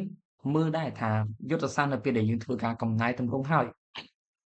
អធិស្ឋានប៉ះពាល់ទៅដល់ learner របស់យើងឬក៏អត់គឺសុទ្ធសឹងតែជាផាតដែលយើងបានសិក្សាកន្លងមកហើយយើងមើលឃើញថាដែលជាហេតុថាយើងមាន2 objective ដើម្បី add on ជូនទៅកាន់ទាំងអស់គ្នាអញ្ចឹងគឺវាអាចនឹងជួយឲ្យទាំងអស់គ្នាកាន់តែល្អប្រសើរអត់មានភាពស្មុគស្មាញតទៅសោះតើណាបាទបងតន់ទេបងអរគុណ បាទអរគុណច្រើនបងជួគ្នាយើងផ្សេងមានសំណួរសួរឲ្យហើយណាបន្តិចថាឲ្យដល់ថ្ងៃ vote ហើយអត់ដឹងអានឹងអីគេខ្ញុំអត់បកស្រាយទេតែបញ្ជាក់ឲ្យព្រោះវាវែងដូចថាខ្ញុំវាវែង លឺអត់មគីអត់មានភាពស្រុកស្មាញតទៅសោះហ្នឹងមគី តោះបាទ អត់ទេបង បាទអូខេតោះអញ្ចឹងសរុបមកទាំងអស់គ្នាអត់មាន idea ចង់ចូលរួមទេ បងក៏អេបងចូលរួមផងបង ចូលរួមផងបង អត់ទៅទលេបងអីសោះ គ្នាទៅមកមិញហ្នឹងចូលមកប្រហែល2ឬក៏3នាទីមិញកាឡារវល់ទៅខាងដកខ្លួនអត់តន់រួច បាទបងបាទ ហ្នឹងហើយទៅមកមើលវីដេអូស្ដាប់ បាទបង អញ្ចឹងអត់អីទេប្រសិនបើទាំងអស់គ្នាអត់មាន idea នៅក្នុងការចូលរួមចាត់ទុកថាទាំងអស់គ្នាដឹងឮហើយថាយើងមានការកំណែតម្រង់យុទ្ធសាស្ត្រពី Smart Money Concept 2.0 ឡើងទៅដល់ 3.0 ហើយបច្ចុប្បន្នយើងឈរនៅកំណែតម្រង់ 3.0 ហើយខ្ញុំអាចនិយាយបានថា objective ដែលយើងបង្កើតមកនេះយើងលែងមានហើយទាំងអស់គ្នាលែងមានទៅដល់ 4.0 ហើយវាខ្ពស់ពេកយើងមិនហ៊ានទៅខ្ពស់ដល់ 4.0 ទេយើងបញ្ជាក់ទៅកាន់ទាំងអស់គ្នាហើយទីថារងចាំ 4.0 នៃយ៉ាងទៅ no វាអាចនឹងមាន 3.1 ដែលសំដៅទៅលើការអាប់កំណែតម្រង់ទៅលើ liquidity 1.0 ជំនួសមកការផ្លាស់ប្ដូរតួលេខនៃយុទ្ធសាស្ត្រវិញហើយខ្ញុំបញ្ជាក់ទៅកាន់ទាំងអស់គ្នាហើយទីថាចុះមកឥឡូវ 3.0 តិចមាន 4.0 ទៀតហើយ no ហត់ណាស់ទាំងអស់គ្នាខ្ញុំសូមនិយាយថាបង្កើតនៅពេលដែលយើងកំណែតម្រង់យុទ្ធសាស្ត្រមួយឡើងមកគឺហត់ណាស់ហើយយើងចាយទាំងពេលវេលាយើងចាយទាំងកញ្ចប់ថវិកាផ្ទាល់ខ្លួនសម្រាប់ការ testing ទៅទៀតអញ្ចឹងរឿងគ្រប់យ៉ាងវាស្មុគស្មាញមែនទែនហើយជាក់ស្ដែងនៅពេលដែលយើងស្ថិតនៅក្នុងដំណាក់កាលនៃការកំណែតម្រង់ទៅលើយុទ្ធសាស្ត្រវាប្រឈមទៅនឹងរឿងដែលធ្វើឲ្យខ្លួនឯងកាន់តែពិបាកប្រសិនបើយើងអត់ច្បាស់បន្តមកយើងធ្វើការកំណែតម្រង់នៃយុទ្ធសាស្ត្រវាកាន់តែច្របូកច្របល់មិនដឹងថាលួងមិនដឹងថាទិញវាច្របូកច្របល់ពេញទៅនឹងអញ្ចឹងយើងអាចនិយាយបានថា 3.0 នេះ វាអាចជាកំណែទម្រង់ចុងក្រោយនាពេលបច្ចុប្បន្នហើយប្រសិនបើយើងមានការផ្លាស់ប្ដូរកន្លែងណាទៀតយើងនឹងធ្វើការ upgrade path ជំនួសមកវិញអាចនឹងទៅ market structure 1.0 supply demand 1.0 liquidity 1.0 entry theory 1.0 ជំនួសមកវិញព្រោះជាក់ស្ដែងយើងឃើញថា objective មួយចំនួនដូច CFP DSTR DOL នេះគឺហែកចេញផ្លូវដើរបានច្រើនឲ្យតែផ្សារមាន condition ណាមួយគួរឲ្យកត់សម្គាល់យើងមានលទ្ធភាពនៅក្នុងការសម្រេចចិត្តថាគូប្រើប្រាស់វត្តមានរបស់ structure ឬក៏ប្រើប្រាស់ប្រភេទនៃ DOL ប្រសិនបើមើលឃើញថាកន្លែងនេះជា dead structure អូខេមានវត្តមាន CFP យើងប្រើ CFP ដើម្បីបាញ់ច្រាសទៅនឹងប្រភេទនៃ dead structure បានទៀតអញ្ចឹងគ្រប់យ៉ាងគឺវាបើកនៅក្នុងហ្នឹងអស់ហើយខ្ញុំសង្ឃឹមថាទាំងអស់គ្នានឹងព្យាយាមដើរទៅមុខជាមួយយើងទោះបីជាគ្នាយើងបច្ចុប្បន្នស្ថិតនៅក្នុងកំណែទម្រង់ 2.0 ក៏ដោយក៏យើងមិនបោះបង់ចោលទាំងអស់គ្នាដែរយើងសុខចិត្តជេរទៅហៅមកហៅទាំងអស់គ្នាមក add on ជូនទៅទៀត add on ជូន free ទៀតអានេះវាលយត្រង់ហ្នឹងប៉ុន្តែយ៉ាងណាមិញវាមិនមានអីទៅអស្ចារ្យទេវាគ្រាន់តែជាកំណែទម្រង់ដែលយើងរៀបចំឡើងហើយក៏អធិស្ឋានដែរទាំងអស់គ្នាអាចគិតថាចំហើយខ្ញុំជោគជ័យកម្រិតណាហើយបានឈានទៅដល់ការ upgrade យុទ្ធសាស្ត្រខ្លួនឯងនិយាយមកអីចឹងទៅអូខេខ្ញុំអធិស្ឋានដែរទៅកាន់ទាំងអស់គ្នាថាយើងបច្ចុប្បន្នយើងមិនទាន់ជាជោគជ័យអីណាស់ទេបច្ចុប្បន្ននេះយើងបានតែត្រឹមមករួចដូចគ្នាអញ្ចឹងគ្រាន់តែថាអ្វីដែលយើងធ្វើមកនេះគឺធ្វើដោយពឹងផ្អែកទៅលើជ្រុងនៃការមើលឃើញជាមួយនឹងបទពិសោធន៍ដែលយើងមានកន្លងមកដែលជាហេតុថាយើងសម្រេចចិត្តដាក់ចេញនៅ Smart Money Concept 3.0 សម្រាប់ការប្រើប្រាស់ជា official សម្រាប់ទាំងអស់គ្នាតោះអញ្ចឹងទាំងអស់គ្នាបញ្ចេញយោបល់ហើយជាចុងក្រោយក៏យើងអត់មានអីនិយាយច្រើនដែរតោះយើងចង់ស្ដាប់ចំណាប់អារម្មណ៍ Mr. Venue របស់យើងបន្តិចដែលជា moderator នៃ Moon Community ខាងជាប្រភេទ Moon Education របស់យើងតោះ Venue មានអីបញ្ចេញយោបល់អរគុណច្រើនវេលាអញ្ចឹងអ្នកទាំងគ្នាចាប់បានទាំងអស់តែមុនហ្នឹងហើយឥឡូវកំពុងតែធ្វើការសម្រេចចិត្តជាមួយនឹងការប្រើប្រាស់ទៅលើ objective ណាមួយក្នុងការបង្កើតទាំង add on បន្ថែមត្រូវទេបាទបងខ្ញុំត្រូវអូខេ ចាបងចា សម្រាប់ចិត្តអត់ចេញទេចាឥឡូវពីខ្ញុំទៅចង់ឃើញពី idea ពីខ្ញុំដែរឬក៏អត់ចាំបាច់ទេចង់បានបងចង់បាន អូខេជាស្ដែងដោយដែលអ្វីបានវេលាលើកឡើងមុនអញ្ចឹងគឺមានកំណែតម្រង់មួយនេះគឺច្រើនមែនតើអូខេយើងមាន objective មួយចំនួនដែលយើងរក្សាទុក objective មួយចំនួនទៅបានដកចេញហើយជាមួយនឹង objective មួយចំនួនដែល add ចូលបន្ថែមដែលយើងមានច្រើនដែរ list នៅក្នុងហ្នឹងអូខេអញ្ចឹងចំណុចដែលត្រូវ add ថែមនេះអ្នកទាំងអស់គ្នាអត់ដឹងថាគួរជាចំណុចមួយណាដែលថាជាចំណុចល្អនៅក្នុងការ add on ទៅលើ 2.0 របស់យើងដែលយើងអាច improve ទៅលើការ trading របស់យើងនិង analyze ទៅលើសង្កេតជារៀងរាល់ថ្ងៃនេះអូខេអញ្ចឹងពីខ្ញុំទៅមិនមែនថាខ្ញុំចេះទាំងអស់ទេលើ 3.0 ជាស្ដែងខ្ញុំអ្វីដែល value list ដោយនេះគឺគ្រាន់តែជា name ដែល value list ឲ្យទេខ្ញុំមើល graph របស់ value ហើយក៏ខ្ញុំបានធ្វើ back test មួយខ្លួនឯងមួយចំនួនដែរដែល theory ទាំងអស់គឺអត់ទាន់បានសួរ value ទេអូខេសួរបានខ្លះៗដែរអញ្ចឹងពីខ្ញុំទៅជាបទពិសោធន៍របស់ខ្លួនឯងខ្ញុំអាចធ្វើការ recommend objective មួយចំនួនសម្រាប់អ្នកទាំងអស់គ្នាតែទៅជាមួយនឹងកំណែតម្រង់លើ market structure អូខេយើងអត់និយាយនៅត្រង់ចំណុចនេះទេអ្វីដែលអ្នកទាំងអស់គ្នាត្រូវសិក្សាលើគឺកំណែតម្រង់ទៅលើ liquidity ទី1 CFP គឺជា objective មួយដែល CFP ហើយជាមួយនឹង CFR ហ្នឹងគឺជា objective មួយដែលត្រូវដែលខ្ញុំចង់ឲ្យអ្នកទាំងអស់គ្នារៀនមែនតើហេតុអីនៅពេលដែលអ្នកទាំងអស់គ្នារៀនទៅលើ CFP វាបើកទ្វារមួយយើងមួយទៀតទៅលើការ confirm liquidity អូខេឲ្យដឹងតែអ្នកទាំងអស់គ្នាតែដោយសារនៅក្នុង 2.0 មិនមែនតែ Gen 2 Gen 3ទេគ្រប់ Gen ទាំងអស់ក្នុងគ្នាគិតថាវាជាប្រភេទនៃ liquidity structure តែយើងវាជាប្រភេទនៃ liquidity zone ចុះបើ liquidity zone វាអាចដាច់នៅពេលដែលអាចដាច់វាធ្វើឲ្យមានកំណត់មួយដែលថាខ្លាចវាមិនហូរឬក៏អីចឹងទៅអាហ្នឹងនិយាយទៅដល់ entry មកតិចចុះអញ្ចឹងនៅពេលដែលយើងប្រើប្រាស់ CFP មានន័យថាម៉េចយើងធ្វើការ confirm ទៅលើ zone ហ្នឹងដែលអ្នកទាំងអស់គ្នាតែងតែនិយាយថាអូខេខ្ញុំមិនដឹងថា zone ហ្នឹងហូរឬមិនហូរអត់មានសុវត្ថិភាពទេអញ្ចឹងគឺដាក់ CFP បាច់ដើម្បី confirm ទៅលើ zone មួយហ្នឹងថា zone ហ្នឹងវាដើរឬក៏មិនដើរតែនឹងចំណុចល្អមួយគឺយក CFP ដើម្បី confirm ទៅលើ objective មួយទៀតអូខេហើយតែរវាងការជ្រើសរើសរវាង DSTR ជាមួយនឹង DOL អូខេចំពោះ dead rank បើសិនជាយើងនិយាយគឺបំផាច់ចេញពី liquidity rank នៃ 2.0 អូខេអញ្ចឹងកន្លែងហ្នឹងគឺអត់មានអីនិយាយច្រើនទេនៅពេលដែលអ្នកទាំងអស់គ្នាប្រើ liquidity rank មានន័យថាចាប់ធ្វើជា zone creation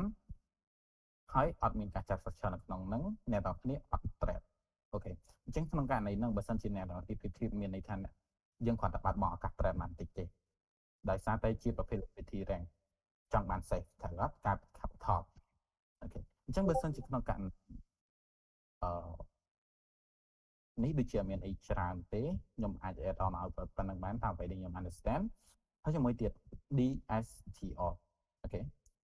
DSTR ដោយបាលីបញ្ជាក់មុនចឹងវាជាចំណុចដែលគ្រោះថ្នាក់មែនតើគ្រោះថ្នាក់ហើយបើសិនជាយើងចាប់បានវាច្បាស់វាដូចជាក្របពេជ្រមួយដែលយើងរើសបានចឹងហេតុអីឱកាសចូលទីផ្សារកាន់ច្រើនប៉ុន្តែក៏គ្រោះថ្នាក់ដូចគ្នាដែរអូខេ DSTR គឺការ confirm ទៅលើ structure ថា structure ហ្នឹងជា debt ឬក៏មិន debt អាចឆ្លៀតឱកាសឬក៏មានលទ្ធភាពក្នុងការ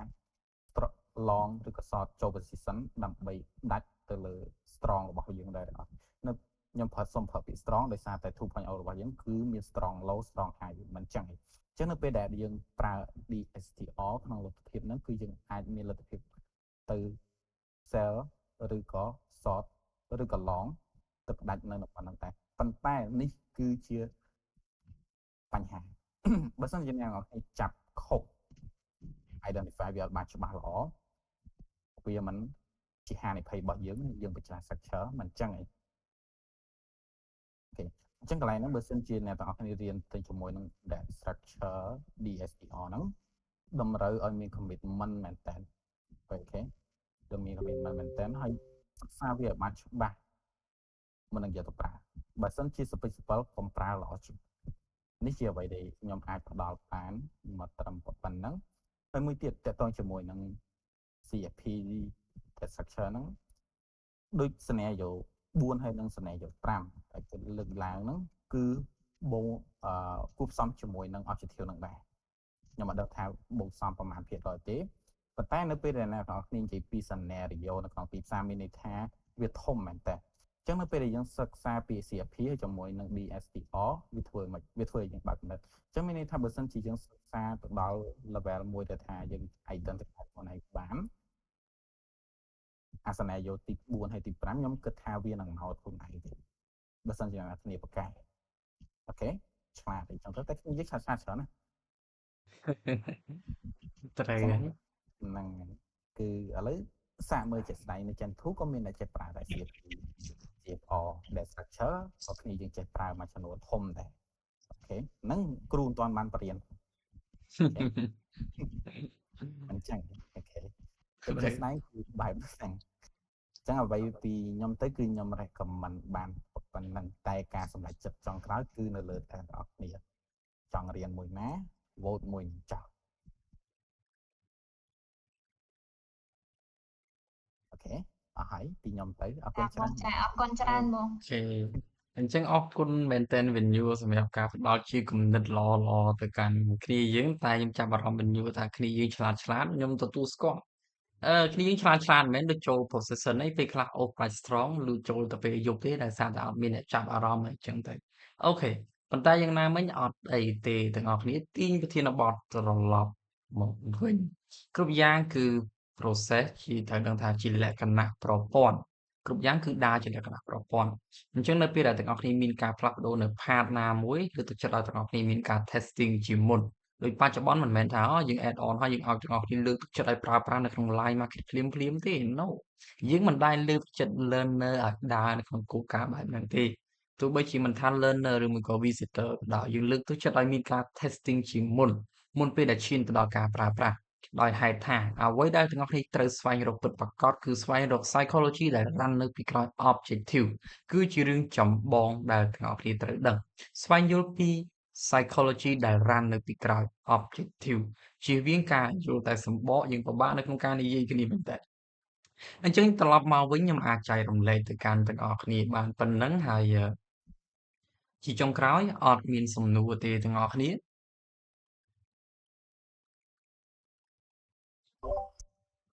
មិនសុំសួរជាចុងក្រោយបន្តិច បាទអញ្ជើញ ជំរាបសួរមេហើយសួស្តីទាំងអស់គ្នាខ្ញុំសុំសួរទាំងទីដែលមកតកតងទៅនឹងការកំណែតម្រង់ពីstrong high strong low ឬក៏ weak high weak low ហ្នឹងយើងបដូរទៅជា ESTR និង ISTR ត្រូវអត់មែន បាទ តកតងទៅនឹងសំណួរខ្ញុំចង់សួរចេះតើការផ្លាស់ប្ដូរឬក៏កំណែតម្រង់ទៅលើpart មួយហ្នឹងយើងបដូរទៅលើគ្រប់ structure ទាំងអស់ឬក៏យើងបដូរទៅដាក់IST ហើយនិង ESC ហ្នឹងទៅលើ data structure ឬក៏គ្រប់ market structure ទាំងអស់គ្រប់ structure អូ ទាំងអស់ ខេបាទអរគុណសម្រាប់សំណួរទាក់ទងទៅនឹងការផ្លាស់ប្ដូរពាក្យថា strong ចេញជំនួសមកវិញមកពាក្យថា EST ជាមួយនឹង IST គឺយើងផ្លាស់ប្ដូរទាំងអស់គឺយើងផ្លាស់ប្ដូរទាំងអស់បញ្ជាក់ទៅកាន់ទាំងអស់គ្នាម្ដងទៀតព្រោះនៅក្នុងលក្ខខណ្ឌនេះទាំងអស់គ្នាអាចឆ្ងល់ចុះមិនបើសិនបើយើងមិនដាក់វាត្រឹមតែជា data structure ហើយយើង identify EST ជាមួយនឹង IST ហ្មងទៅនៅក្នុងលក្ខខណ្ឌនេះវាបង្កើតរូបភាពស្មុគស្មាញនិងងាយទៅដល់ការភ័ន្តច្រឡំមែនទែនដោយសារតែប្រសិនបើយើងនិយាយពី DSTR Theory ទី4 structure មួយណាក៏ដោយនៃទីផ្សារសឹងតែថា 95% ហើយគឺជា data structure 95% ហើយគឺជា data structure ដោយអាស្រ័យទៅតាម theory ទី4នៃប្រភេទ data structure របស់យើងព្រោះតែហេតុផលនឹងហើយនៅក្នុងលក្ខខណ្ឌមួយចំនួនទាំងអស់គ្នាមើលថាមូលហេតុនេះបានយើង add on ទៅ2ឲ្យទាំងអស់គ្នាយើងទុក2ដោយសារតែត្រង់ហ្នឹងនៅក្នុងលក្ខខណ្ឌមួយចំនួនទាំងអស់គ្នានឹងពិបាកបែងចែកថាវាជា strong របស់ structure ឬមួយក៏ជា external stop hand ឬក៏ជា internal stop hand អីចឹងទៅគ្រប់យ៉ាងគឺវាបែបហ្នឹងនៅពេលដែលយើងទទួលបានពាក្យថា strong របស់ structure យើងទទួលបាន strong supply ឬមួយក៏ strong demand ប៉ុន្តែប្រសិនបើយើងអត់ប្រើពាក្យថា strong យើងប្រើតែ EST ជាមួយនឹង IST យើងនៅតែទទួលបាន strong demand ចឹងប៉ុន្តែយើងបានបញ្ជាក់ទៅកាន់ទាំងអស់គ្នាហើយពាក្យថា data structure របស់យើងមុនហ្នឹងយើងមាន function មួយទៀតគឺជាប្រភេទ converter ជាប្រភេទ converter នេះទៀតសោតបែងចែកចេញជាពីរទៀត converter ជាប្រភេទក្នុង range converter ជាប្រភេទក្រៅ range converter ទៅលើ zone converter ទៅលើ structure យើងមាន function ច្រើនសម្រាប់ការប្រើប្រាស់នៅក្នុងលក្ខខណ្ឌមួយចំនួនយើងផ្លាស់ប្ដូរពីពាក្យថា strong ជំនួសមកវិញមកពាក្យថា EST ជាមួយនឹង IST ពិតមែនប៉ុន្តែមិនមែនថាឲ្យតែមានពាក្យថា IST ជាមួយនឹង EST យើងមានសិទ្ធិ OTP ផ្ដាច់ទេប្រសិនបើយើងមើលឃើញថាអូខេវាគឺជា data structure វាកន្លែងយើងទទួលបាន low ជាប្រភេទ EST អញ្ចឹងចុះប៉ុន្តែប្រសិនបើតម្លៃចុះមកបង្កើតរូបភាព converter ណាមួយអញ្ចឹងវាអាចបង្កើតនៅរូបភាពផ្សេងកើតឡើងនៅក្នុងទីផ្សារក៏ថាបានដែរតើយល់ហើយ បាទតោះត្រឡប់មកវិញអស់សំណួរហើយទាំងអស់គ្នា